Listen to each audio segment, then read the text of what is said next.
British আমলের পুরনো ঐতিহ্যবাহী গ্রামীণ হাট বেলাবো বাজার।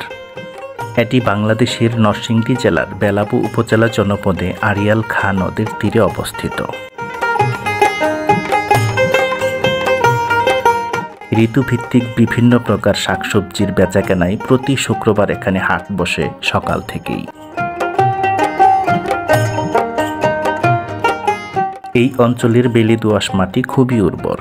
বেগুন, টমেটো, মূলা, আলু থেকে শুরু করে বিভিন্ন প্রকার মৌসুমী সবজির ভান্ডার রয়েছে এই জনপদে।